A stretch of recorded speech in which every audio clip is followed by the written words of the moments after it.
Welcome back everyone, Triple M here. Today's video we're taking a look at KONOVA's P1 motorized slider. Now this unit is made for your GoPros, your cameras, your mobile phones, as well as the DSLR and mirrorless cameras. So if you guys don't know what a motorized slider is or if it's worth it, trust me it is. So if you're into photography, videography, or you're trying to get into YouTube, this is a perfect tool for you. So first of all, it is made of carbon fiber and aluminum alloy. So what this does, it allows it to be very portable, guys, very lightweight. Pack it up and take it on the road with you.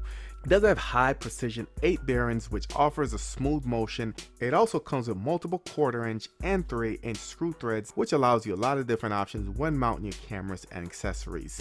As far as the shooting modes, you can do an inward panning, parallax shot, and outward panning for panoramic shots. Additionally, this can be set up on your tripod for horizontal, diagonal, and vertical shots. So today we're going to take a look at the contents in the box. We're going to set it up and put it to the test. Let's go ahead and jump into it.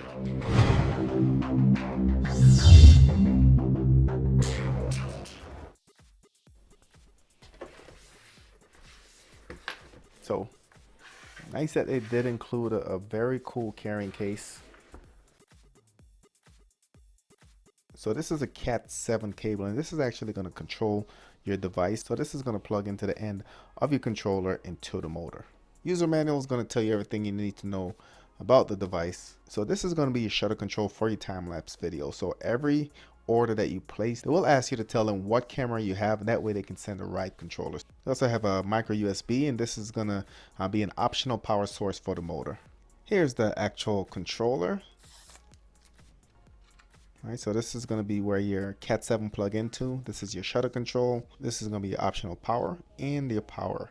So the LCD is going to be right here, and you're going to go through, and this is where you're going to set your end and your start point, as well as your time lapse and some other options. So nice joystick right here. Clicks in, moves up, down, left, and right as well. So we have the actual motor. This is going to be pretty easy to install. 2 screws right here, mounts into the side of your device. The belt's going to go around. You can see the notches right there. Go around both of these pulleys, and the back is where you're going to actually plug in the Cat 7 cable to control the motor. And the last thing that we're going to have is our actual drive belts. So they did a pretty good job just making sure that everything is secure. You can see we have the Velcros right there.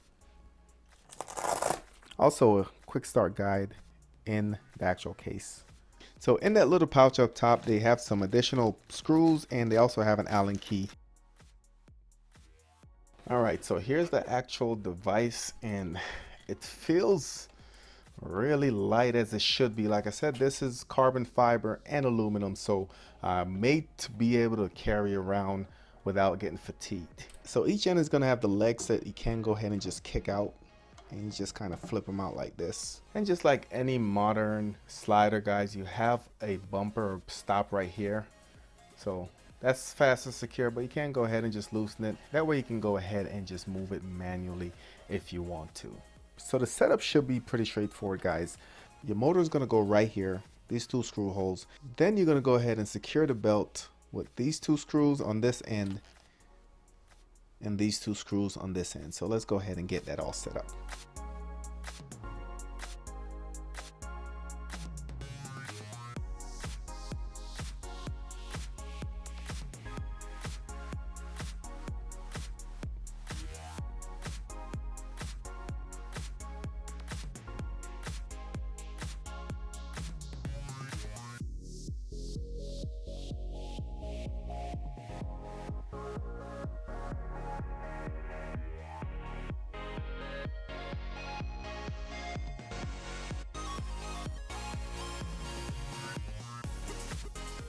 Another thing I wanted to point out for the unit, has 2 ports right here for the shutter, guys. You can plug in directly here to control your time lapse. Also underneath, you have the option to mount it right here on your tripod, or you can go on either end. So have mounting points right there on either end. And most people will either do 2 tripods, so they'll put 1 on each end, or they'll put a main tripod in the middle and braces on the side. So completely up to you. This is the bigger model. So if you just use the middle tripod, you might have some issues with the weight distribution as you slide from side to side. So first thing to note is that this unit did not come with a battery. They did provide a micro USB cable, and that will serve as power. However, if you're on the road, you will need a battery like this. This is a Sony NP type battery, and these are very popular. You can find them on Amazon for a couple bucks. So you can power it via your micro USB cable, which I guess you can use a battery pack or something like that if you're on the go. However, like I said, these are easy to come by. So when you first power on the system, first thing you're going to notice the KONOVA, but then it's going to tell you to set point A and B. And this is very important because if you don't set the point A or B, this is what will happen. And you don't want that. That's essentially the sound of your motor and your belt just grinding. So let's go ahead. We're going to set our point A. We're just going to go about a little bit past midway there. And we're going to set that as our point A. And now it's asking us to set a point B. So I'm going to move it back a little bit. And we'll just set a point B being about right there. So it now brings us into our system. The first thing we have is the live motion. If you click on live motion, you have two options there. You have your manual mode and you have your auto mode. Now manual is just like it sounds. If you hit manual, you have two options there. You have your speed. Right now it's set to 100%. And you also have your ramp, which is set to yes. So what I've noticed just playing with the settings, ramp basically means that it slows down before it hits that maximum point A or point B. So I always recommend leaving that on. So speed is going to be at 100%. And all you have to do is go to start. And now you can start moving the slider back and forth. So we'll get to that end point and it will stop. Now you have the option to move it back.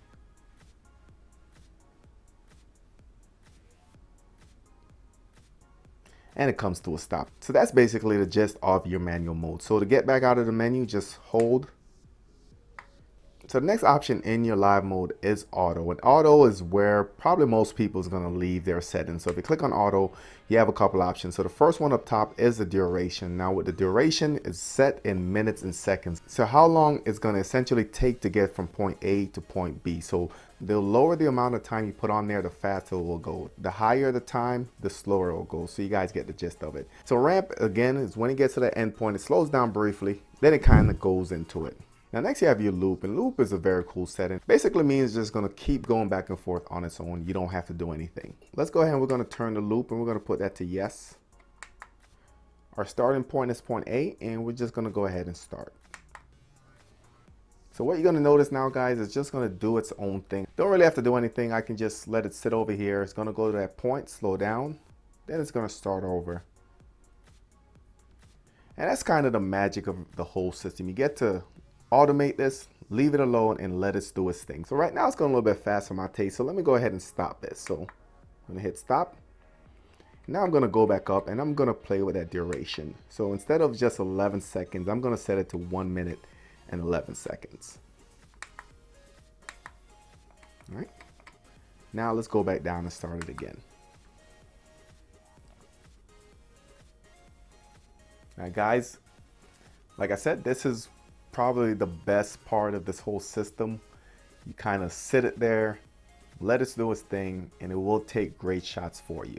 Under our live motion, we have time lapse, and we have a couple options there. So we have the exposure up top, we have the duration right now set to 9 minutes. We also have the intervals set to 3.2 seconds, frame set to 168.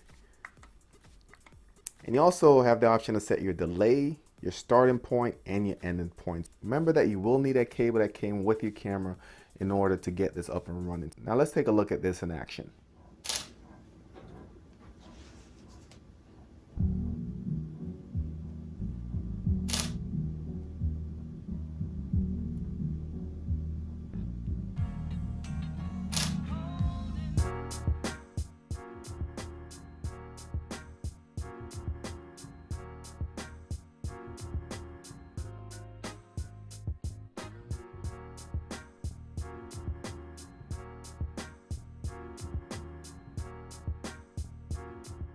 And below that, we have our option to reset our A and B points. So pretty straightforward as well. Into your settings, you have your language. My battery, you can see my battery currently is 89%. And it looks like the firmware or model or serial number is below there as well. So that's the basic controls of the system, guys. Now, if you look at the middle of the unit, there's a crossbar, which basically adjusts the different shooting modes. So on each end of the crossbar, there are 2 thumb screws. All you have to do is loosen them and adjust them back and forth, and that will determine your shooting mode. Now, you're gonna have to play with this a little bit to get it where you need it, but 3 modes are inward panning, parallax, and outward panning. So here we are doing a quick parallax shot, guys. So aim of this shot is to actually have the subject in focus, but have the camera moving to the left or right. And this is something that you can play with. You can adjust the speeds. Right now I have it going pretty fast. Maybe you want to go a little bit slower for a more cinematic view, but it's going to be completely up to you.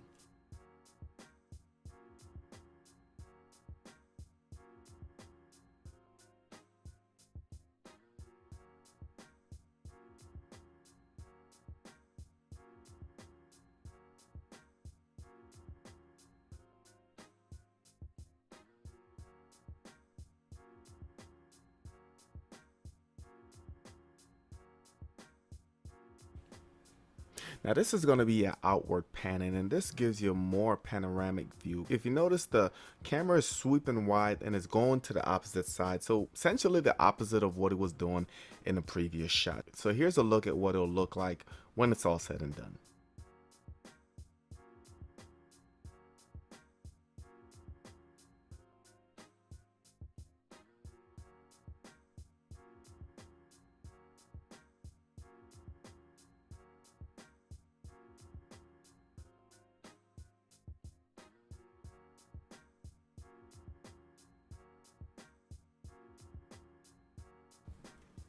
So you also can get very creative. You can use two tripods, or you can prop one side up if you want a diagonal shot. So right now I'm doing a diagonal parallax shot. Gives it a great effect going from high to low, but it still focuses on the subject, which is very important. So here's a look at what that looks like.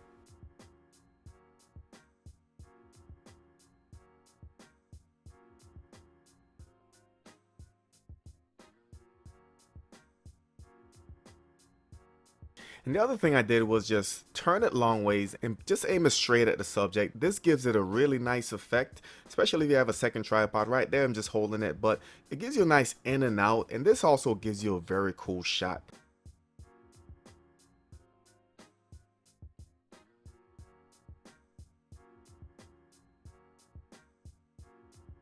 So for anyone that's worried about the sound and how loud this motor is, in my opinion, it's very quiet, but we're going to let the sound meter be the ultimate decider. So let me be quiet for a second, see how much noise we're picking up before we start the motor. Look like we're sitting about 37 decibels without anything going. So let me go ahead and start. And this should be on a high speed, so the motor should basically be at its loudest point. So let me go ahead and start.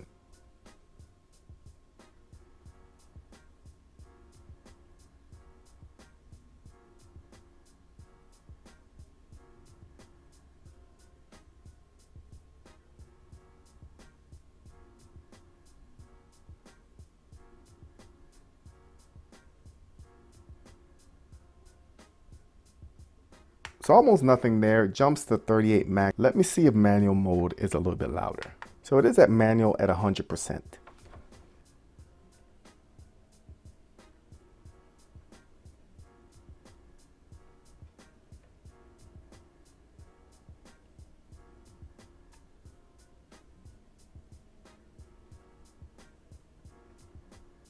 So yet again, pretty quiet. It jumps about a decibel, but if you're not right on the device, or if you don't have your mic mounted on your camera, you shouldn't have any issues here. There are currently two different sizes. There's a 23.6 inch and a 31.5 inch. Now the one that I'm using is the larger one. It's a 31.5 inch. I guess the smaller one is more popular because it's currently a little bit higher than the longer version. So depending on what you're looking for, is going to be your decision. Now I'll reach out to KONOVA, see if I can get some coupon codes for you, but that's it for this video. Let me know what you guys think. I thought this was a very cool device. I will keep on playing with it, and if something changes, I'll let you know. Thank you guys for watching, and I'll catch you on the next one.